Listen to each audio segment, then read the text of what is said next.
Assalamualaikum, first year. Hope you all are fine. This is me, your chemistry teacher, ma'am Sadia. Dear students, हम लोगों ने previous lecture में properties of crystalline solid को discuss करना start किया था. ठीक है, जिस पे हमने पहली प्रॉपर्टी सिमेट्री को डिस्कस किया था.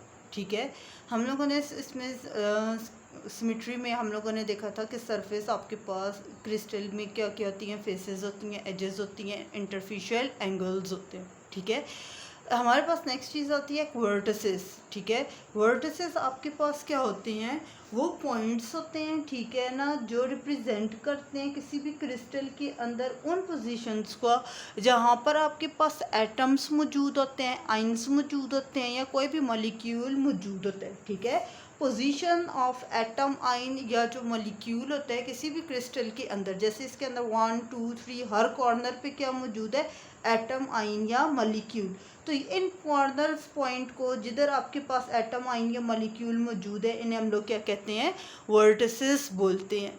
ठीक है, आप लोगों ने फेस भी पढ़ लिया था कि जो प्लेन सरफेस ऑफ क्रिस्टल होती है, एज जो आपके पास इंटरसेक्शन पॉइंट होता है दो फेसेस के दरमियान. ठीक है, और इंटरफेशियल एंगल जो दो फेसेस के दरमियान एंगल बन रहा होता है उसे हम लोग इंटरफेशियल एंगल कहते हैं. ठीक है, अब इस वीडियो में आपके पास डिफरेंट क्रिस्टलाइन सॉलिड्स लिए गए हैं. क्यूबिक शेप है, क्यूबॉइड शेप है, स्फीयर है, कोन है, सिलेंडर है. ठीक है, इसमें आपके पास फेसेस को डिस्कस किया गया है कि उनकी फेसेस कितनी है, एजेस कितनी है, वर्टिसेस कितनी है. ठीक है, कि कहाँ कहाँ पर वो आपके एटम, आइन और मॉलिक्यूल मौजूद हो सकते हैं. ठीक है, अब ये आपके पास डिस्कस किए हुए हैं, अपने पास नोट कर लें. ये इसी तरीके से आपके पास पेपर में MCQs आ सकते हैं. ठीक है, या आपके पास ऐसे लो क्वेश्चन आ सकते हैं कि आपको फॉर्म दी हुई है और कहीं इनके अंदर डिस्कस करें फेस कितनी है, ठीक है, एज कितनी है, या आपके पास वर्टिसेस कितनी है. सेकंड जो प्रॉपर्टी है आपके पास वो दैट इज़ ज्योमेट्रिकल शेप. ठीक है, हमारे पास जो आपको पता है जो क्रिस्टलाइन सॉलिड्स होती हैं इनकी ज्योमेट्रिकल शेप क्या होती है, डेफिनेट होती है, फिक्स्ड शेप होती है. ठीक है, इसकी रीज़न क्या है, क्योंकि इसमें पार्टिकल्स प्रॉपर 3 डायमेंशनल फॉर्म में खुद को क्या करते हैं, अरेंज करते हैं. ठीक है, they are formed upon slow cooling. ठीक है, जब स्लो कूल किया जाता है तो हर पार्टिकल अपने आप को प्रॉपर अरेंज करते हैं. Due to this arrangement of particle, ठीक है, 3 डायमेंशन में पार्टिकल जो खुद को प्रॉपरली अरेंज करते हैं, जो क्रिस्टलाइन सॉलिड्स होती हैं उनकी एक डेफिनेट फिक्स ज्योमेट्री आती है, शेप आती है. ठीक है, आपके पास फॉर एग्जांपल अगर मैं बात करती हूँ NaCl की, सोडियम क्लोराइड, जिस इज़ अ कॉमन सॉल्ट, इसकी शेप आपके पास क्या होती है, क्यूबिक शेप. आप लोग अपने घरों में भी अगर देखें नमक को उठाकर तो आपको छोटे छोटे क्यूब के इसके क्रिस्टल्स नज़र आएंगे क्यूबिक फॉर्म में. ठीक है, हर कॉर्नर पे सोडियम आइन, क्लोराइड आइन, क्लोराइड आइन के बाद कौन सा आता है, सोडियम आइन, फिर क्लोराइड आइन. इसी तरीके से ये क्यूब अपने आप को 3 डायमेंशनल पैटर्न में क्या करता है, ग्रो करता है. ठीक है, अगर मैं उस क्यूबिक फॉर्म को लूँ, पाउडर में क्रश भी कर दूँ, अगेन उस पाउडर को अगर मैं ऑब्जर्व करती हूँ माइक्रोस्कोप के अंदर, तो उसकी भी ज्योमेट्री आपके पास क्या आएगी, क्यूबिक की आएगी. क्योंकि जो क्रिस्टलाइन सॉलिड्स होते हैं they will retain their geometry. ठीक है, पार्टिकल्स अपनी ज्योमेट्री को चेंज नहीं करते, अपनी शेप को चेंज नहीं करते, बेशक हम उन्हें पाउडर फॉर्म में ही कन्वर्ट कर दें. ठीक है, इसमें पार्टिकल सिर्फ अपनी मेन पोजीशन पे वाइब्रेट करते हैं, they do not change their position. Understand that. अब इस दफ़ा जो आपके पास बोर्ड का एग्ज़ाम हुआ था उसमें ये क्वेश्चन आया हुआ था, डिस्कस वाई आपके पास जो crystalline solids and they have definite geometrical shape. तो आप क्या लिखेंगे, डेफिनेट ज्योमेट्रिकल शेप का आपके पास क्रिस्टलाइन सॉलिड्स की क्यों है, क्योंकि उसमें पार्टिकल्स प्रॉपरली 3 डायमेंशनल पैटर्न में खुद को अरेंज करते हैं. ठीक है, there is no movement of particle. ये पार्टिकल है, लाइक अगर मैं इसको हाईलाइट करती हूँ, it do not change its position. ये नहीं हो सकता कि ये यहाँ से उठ के इधर चला जाए या लेफ्ट पे अपनी पोजीशन चेंज कर दे. They only vibrate about their mean position. Understand that. ठीक है, इसमें आप एक एग्जांपल दे देंगे लाइक NaCl. ये इसकी ज्योमेट्री क्या होती है, क्यूबिक शेप में होती है. ठीक है, अगर हम उसको पाउडर फॉर्म में कन्वर्ट कर देते हैं तब भी अब जब हम उसको एनालाइज करेंगे माइक्रोस्कोप के अंदर, स्टडी करते हैं उसके क्रिस्टल्स को, पाउडर को, तो वो आपको कौन सी ज्योमेट्री देता है, क्यूबिक ज्योमेट्री देता है. Understand that. नेक्स्ट जो हमारे पास प्रॉपर्टी है दैट इज़ मेल्टिंग पॉइंट. ठीक है, तो आपको पता है जो क्रिस्टलाइन सॉलिड्स होते हैं उनका मेल्टिंग पॉइंट क्या होता है, शार्प. ये चीज़ हम लोग अपने पिछले लेक्चर में भी डिटेल से डिस्कस कर चुकी हैं। What is meant by sharp melting point? Sharp melting point का क्या मतलब होता है? फिक्स्ड मेल्टिंग पॉइंट है, ठीक है। सारे के सारे जो आपके पास पार्टिकल्स हैं वो एक साथ साइमल्टेनियसली अपनी स्टेट को क्या करते हैं, सॉलिड स्टेट से वो किस में कन्वर्ट होंगे, आपके पास लिक्विड स्टेट में। उस मेल्टिंग पॉइंट को हम लोग क्या कहते हैं? शार्प मेल्टिंग पॉइंट, ठीक है। Crystalline solid has sharp melting point. इसका क्या मतलब है? All the particles simultaneously change their state from solid into liquid, ठीक है। मिड फिक्स्ड मेल्टिंग पॉइंट है। इस बात का क्या मतलब है? लाइक मैं फॉर एग्जांपल एक बीकर लेती हूँ, उसमें मैंने NaCl ले ली है, ठीक है, सोडियम क्लोराइड। आपको पता है इसका मेल्टिंग पॉइंट होता है 801 डिग्री सेंटीग्रेड। 801 में इसको क्या करती हूँ, हीट करना शुरू करती हूँ, ठीक है। लाइक अगर मैं इसको ओपन करके बनाऊँ तो ये आपके पास क्या है, NaCl के क्रिस्टल्स हैं, ठीक है, जो कि क्यूबिक फॉर्म में ग्रो किए हुए हैं। अब जो मैं हीट दे रही हूँ, ठीक है, तो आपके पास ये नहीं है कि फॉर एग्जांपल मैं कहती हूँ मैंने हीट देना शुरू किया है 35 डिग्री सेंटीग्रेड से स्टार्ट किया है, तो ये नहीं है कि मैंने जैसे ही 35 से देना शुरू किया तो अप टू 801 आपके पास ये पार्टिकल साथ साथ क्या होते जाएंगे, मेल्ट। नहीं, ये सारे पार्टिकल 801 डिग्री सेंटीग्रेड पे ही अपनी स्टेट को क्या करेंगे, चेंज करेंगे और सॉलिड से लिक्विड में कन्वर्ट होंगे, ठीक है। अब इसका क्या मतलब है, ये जो 35 से मैं 801 के दरमियान जो हीट जा रही थी वो क्या कर रही थी, वो एक्चुअली में क्या कर रही थी, काइनेटिक एनर्जी ऑफ मॉलिक्यूल को इंक्रीज़ कर रही थी। काइनेटिक एनर्जी इंक्रीज़ होने से जो मॉलिक्यूल के दरमियान जो फोर्स ऑफ अट्रैक्शन है, ठीक है, आपके पास ये क्या हो रही थी, वीक हो रही थी। क्यों वीक हो रही थी? क्योंकि जब काइनेटिक एनर्जी इंक्रीज करती है तो पार्टिकल अपनी मेन पोजीशन पे वाइब्रेट करते हैं। अब वाइब्रेशन क्या हो जाएगी, ज़्यादा हो जाएगी, जिसकी वजह से उनके दरमियान जो फोर्स है, ठीक है, ये क्या होती जाएगी, वीक होती जाएगी। जैसे ये टेम्परेचर पहुँचेगा, ठीक है, तो एक साथ सारे के सारे मॉलिक्यूल सॉलिड स्टेट से किस में कन्वर्ट हो जाएंगे, लिक्विड स्टेट में। इस टेम्परेचर पे इन मॉलिक्यूल के दरमियान से ये इंट्रैक्शन सारी की सारी इंटरमॉलिक्यूलर फोर्स ब्रेक डाउन होगी and they will convert into the liquid state. वो किस में कन्वर्ट होंगे, लिक्विड स्टेट के अंदर, ठीक है। Such melting point is called as sharp melting point, ठीक है। आपके पास अब एक्चुअली में होता ऐसा क्यों है, क्योंकि आप लोगों ने प्रीवियस लेक्चर में ये बेटा ये डिटेल्स पढ़ ली है कि क्रिस्टलाइन सॉलिड में हर पार्टिकल के ऊपर सेम इंटरमॉलिक्यूलर फोर्स एक्ट कर रही होती है, ठीक है। फोर्स ऑफ आपके पास जो अट्रैक्शन होती है it is same on every atom, on every ion, on every molecule, ठीक है। तो जब वो सेम है तो they will need a same temperature to change their state, ठीक है, आपके पास। और सेम फोर्स इसलिए एक्ट कर रही है क्योंकि पार्टिकल्स हैं खुद को प्रॉपरली 3 डायमेंशनल पैटर्न में अरेंज किया हुआ है। अंडरस्टैंड दैट, ठीक है। हमारे पास इस दफ़ा और 9th क्लास के बोर्ड के पेपर में ये सवाल आया हुआ था कि जो क्रिस्टलाइन सॉलिड्स हैं उनका मेल्टिंग पॉइंट शार्प होता है, वाइल आपके पास जो एमॉर्फस सॉलिड है उनका मेल्टिंग पॉइंट वाइड होता है। एक्सप्लेन करें, ठीक है। ये हम प्रीवियस लेक्चर में डिटेल से डिस्कस कर भी चुके हैं। Understand that. अब जो नेक्स्ट प्रॉपर्टी आपके पास डिस्कस की हुई है दैट इज़ क्लीवेज प्लेन। अगर आप इस वर्ड को गौर से देखें, ठीक है, तो it is basically combination of 2 words, one is cleavage, other is plane, ठीक है। एक आपके पास क्या है, क्लीवेज को रिप्रेजेंट कर रहा है, एक प्लेन को। क्लीवेज किसको कहते हैं, ब्रेक डाउन को। किसको बोलते हैं, ब्रेक डाउन को, ठीक है। Break down of what, break down of crystal, ठीक है। जब हम क्रिस्टल को तोड़ते हैं, ठीक है, और वो आपके पास एक लार्जर यूनिट छोटे छोटे पीसेस में कन्वर्ट होता है, that is called as cleavage.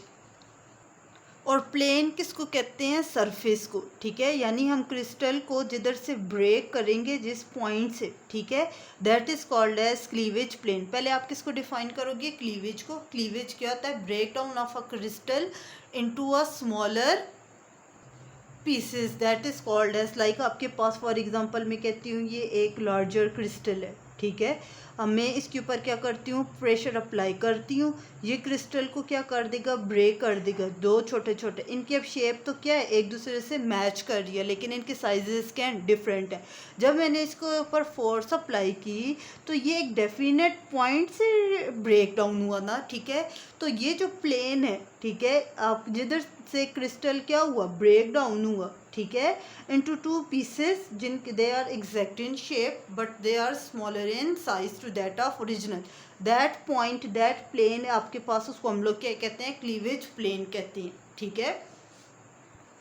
अब हमारे पास जो क्रिस्टलाइन सॉलिड होता है, they have definite cleavage plane, ठीक है। ये नहीं है कि वो आप जिस पॉइंट पे भी प्रेशर अप्लाई करेंगे तो वो क्रिस्टल को स्प्लिट कर देगा, ठीक है। एक पर्टिकुलर पॉइंट पर जब हम लोग प्रेशर अप्लाई करते हैं, फोर्स अप्लाई करते हैं, तो वो क्रिस्टल स्प्लिट होता है, उसे हम लोग क्या कहते हैं, क्लीवेज प्लेन कहते हैं। मैंने आपके सामने एक क्रिस्टलाइन सॉलिड बनाया, ठीक है, जिसमें मैंने एटम्स को रिप्रेजेंट किया, ठीक है। अब आपके पास हम कहाँ पर प्रेशर अप्लाई करेंगे, यहाँ पर अब मैंने ये ब्लू मार्कर के साथ आपको इन एटम्स के दरमियान इंटरमॉलिक्यूलर फोर्स बताई है। ये तो मैंने सिर्फ हॉरिजेंटली रिप्रेजेंट की हुई है। सेम इज़ द केस, आपके पास ये फोर्स वर्टिकली भी क्या है, एटम्स के दरमियान मौजूद है, ठीक है। तो ये आपके पास वो प्लेन्स हैं जहाँ पर अगर मैं प्रेशर अप्लाई करती हूँ तो ये आपके पास क्रिस्टल को क्या करेगा, स्प्लिट करेगा दो आपके पास पार्ट्स के अंदर, जिनके साइजेस आपके पास, शेप्स क्या आपके पास साइजेस सॉरी वेरी करेंगे, लेकिन उनकी शेप्स क्या होंगी, सेम होंगी, ठीक है। आपके पास, हमारे पास क्रिस्टलाइन सॉलिड्स जहाँ पर एटम्स, आइंस और मॉलिक्यूल के दरमियान इंटरमॉलिक्यूलर फोर्सेस मौजूद होती हैं, ठीक है। वहाँ जब हम प्रेशर अप्लाई करते हैं तो वो इन पॉइंट से, इन प्लेन से क्या होते हैं, स्प्लिट होते हैं। जैसे मैंने यहाँ पर प्रेशर अप्लाई किया, ठीक है, तो इसने क्रिस्टल को यहाँ से स्प्लिट कर दिया दो पीसेस के अंदर। एक आपके पास ये पीस बन गया, एक आपके पास ये, एक डेफिनेट आपके पास प्लेन से ये स्प्लिट हुए हैं ना, ठीक है। इनके अब आपके पास साइजेस क्या हैं, वेरी कर रही हैं, डिफरेंट है ओरिजिनल क्रिस्टल से, लेकिन इनकी शेप क्या है, एग्जैक्ट उसी तरीके से है। लाइक अगर मैं वर्टिकल में कहती हूँ, मैं यहाँ पर फोर्स अप्लाई कर रही हूँ, तो ये क्रिस्टल को ऐसे स्प्लिट करेगा आपके पास, like this one and this one, ठीक है। तो ये आपके पास क्या हो गया, वर्टिकली क्रिस्टल दो पार्ट्स में एक डेफिनेट प्लेन के थ्रू क्या हो गया, स्प्लिट हो गया। आफ्टर आपके पास ब्रेक डाउन, ठीक है, हमारे पास the shape will remain same, only sizes vary कर रही हैं, ठीक है। अब जब क्रिस्टल ब्रेक करता है तो दोनों फेसेस के दरमियान, दोनों प्लेन्स में एक डेफिनेट एंगल मौजूद होता है, ठीक है। आपके पास क्या होता है, डेफिनेट एंगल, जिसे हम क्या कहते हैं, इंटरफेशियल एंगल। और आपके पास हर क्रिस्टलाइन सॉलिड के लिए ये जो इंटरफेशियल एंगल होता है, ये आपके पास क्या होता है, फिक्स्ड होता है। एक जैसे NaCl है तो इसका इंटरफेशियल एंगल कुछ और होगा आपके पास, ठीक है। यहीं पे मैं कोई और सॉलिड लेती हूँ, लाइक कॉपर सल्फेट है, उसका इंटरफेशियल एंगल दो फेसेस के दरमियान जब प्लेन्स में उन्हें हमने स्प्लिट किया तो इंटरफेशियल एंगल और होगा। Understand that. This is basically the characteristic of crystalline solid, ठीक है। जिसकी क्या है, प्रॉपर्टी है। फॉर एग्जाम्पल, मैं क्रिस्टल के ऊपर एक डेफिनेट प्लेन के ऊपर प्रेशर अप्लाई या फोर्स अप्लाई नहीं करती, मैं रैंडमली फोर्स यूँ अप्लाई कर देती हूँ, ठीक है। लाइक फॉर एग्जाम्पल मैंने यूँ अप्लाई कर दी, अब इसने क्रिस्टल को क्या कर दिया, ये दो हिस्सों में तोड़ेगा, ठीक है। इसने स्प्लिट कर दिया क्रिस्टल को, ठीक है, जिसकी डेफिनेट ज्योमेट्रिकल शेप नहीं है। रैंडम पार्टिकल्स आपस में क्या हुए हैं, ब्रेक हुए हैं सरफेसेस से। This is not called as cleavage plane, ये आपके पास क्लीवेज प्लेन नहीं कहलाएगा, बल्कि इसे हम लोग क्या टर्म दे देते हैं, फ्रैक्चर ऑफ सॉलिड, कि वो आपके पास इरेगुलर पीसेस के अंदर क्या हुआ, स्प्लिट हुआ, एक डेफिनेट प्लेन से ब्रेक डाउन क्रिस्टलाइन सॉलिड नहीं हुआ। Understand that. अब इस पिक्चर के थ्रू आपको मैंने ये एक्सप्लेन करने की कोशिश की है, ठीक है, जिसमें उसने आपके पास क्लीवेज को एक्सप्लेन किया है फोर्स अप्लाई करते हुए। अब यहाँ पर आपके पास डिस्कस किया हुआ है कि क्लीवेज प्लेन ज़रूरत क्यों है। जो हमारे पास नेक्स्ट प्रॉपर्टी है, that is the habit of crystal, ठीक है। आपके पास हैबिट किसे कहते हैं, आदत को, ठीक है। अब हैबिट ऑफ क्रिस्टल, हम लोग क्रिस्टल की क्या आदत है, हम लोग बेसिकली कहते हैं वो शेप जिसमें कोई क्रिस्टल ग्रो करता है, ठीक है, इन विच क्रिस्टल ग्रो, वो आपके पास बेसिकली उसकी क्या होती है, हैबिट होती है, ठीक है। द शेप या ज्योमेट्री जिसमें क्रिस्टल आपके पास ग्रो करता है, that is basically it's habit, understand that. For example अगर NaCl की मैं बात करती हूँ, ठीक है, आपके पास इसकी एग्जांपल आ जाती है, NaCl में ले लेती हूँ, ठीक है। NaCl आपको पता है it always grow in cubic form, ये किस फॉर्म में ग्रो करती है, क्यूबिक फॉर्म। तो ये इसकी क्या है, हैबिट है, ये इसकी क्या है, हैबिट है, ठीक है। कि आपके पास जो एक्सटर्नल शेप है, ठीक है, जिसमें क्रिस्टल ग्रो करता है, या जो आपके पास शेप ऑफ अ क्रिस्टल है, that is basically called as habit of crystal.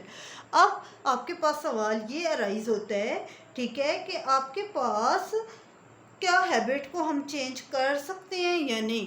तो yes, habit of crystal can be changed, ठीक है, ये आपके पास क्या हो सकती है, चेंज हो सकती है। हैबिट ऑफ क्रिस्टल चेंज होने का क्या मतलब है कि we can change the shape of crystal. हम, और अब हम वो कैसे चेंज करेंगे, जब हम लोग उसके क्रिस्टल को, जब हम क्रिस्टल को ग्रो कर रहे होते हैं, ठीक है, उसके अंदर हम लोग क्या ऐड कर दें, इम्प्योरिटी, क्या ऐड कर दें, इम्प्योरिटी। तो presence of impurity change the shape of crystal in which it's grow, presence of impurity change the shape of crystal, ठीक है। आपके पास लाइक अगर मैं NaCl के सोल्यूशन में 10% यूरिया का सोल्यूशन ऐड कर देती हूँ इम्प्योरिटी के तौर पर, तो अब वो क्यूबिक फॉर्म में ग्रो नहीं करेगा NaCl, बल्कि वो आपके पास नीडल शेप में ग्रो करना शुरू कर देगा। किस शेप में ग्रो करना शुरू कर देगा, नीडल शेप में। नीडल आपको क्या होती है, एक स्ट्रेट शेप के अंदर उसकी क्या हो जाएगी, ग्रोथ स्टार्ट हो जाएगी, ठीक है। क्यूबिक शेप आपके पास 3 डायमेंशनल ग्रोथ होती है, जबकि नीडल शेप आपके पास 1 डायमेंशनल ग्रोथ होती है, अंडरस्टैंड दैट, ठीक है। That is simple the habit of crystal, कि वो शेप जिसमें कोई क्रिस्टल ग्रो करता है, या एक्सटर्नल लुक या external shape of crystal is basically habit, ठीक है। जैसे सिंपल आप कहते हैं NaCl है, क्यूबिक फॉर्म में ग्रो करता है, तो आपके पास ये क्या होता है, ये इसकी हैबिट है, ठीक है। लेकिन हैबिट को हम लोग चेंज भी कर सकते हैं व्हेन वी ऐड इम्प्योरिटी, ठीक है। जैसे मैंने आपको यूरिया का बताया कि वो आपके पास क्यूबिक शेप्स में किस में कन्वर्ट हो सकती है, नीडल शेप में। फर्स्ट ईयर ये आज जो हमने 4 प्रॉपर्टीज़ पढ़ी हैं, इनको आप अच्छे से अंडरस्टैंड करें, अपने पास बुक के ऊपर इनको एडिशन भी कर लें बेटा, जो बोर्ड के पॉइंट ऑफ व्यू से हमने क्वेश्चन डिस्कस किए हैं वो भी देख लें। बाकी इंशाल्लाह नेक्स्ट लेक्चर में डिस्कस करेंगे। अल्लाह हाफिज़ गर्ल्स।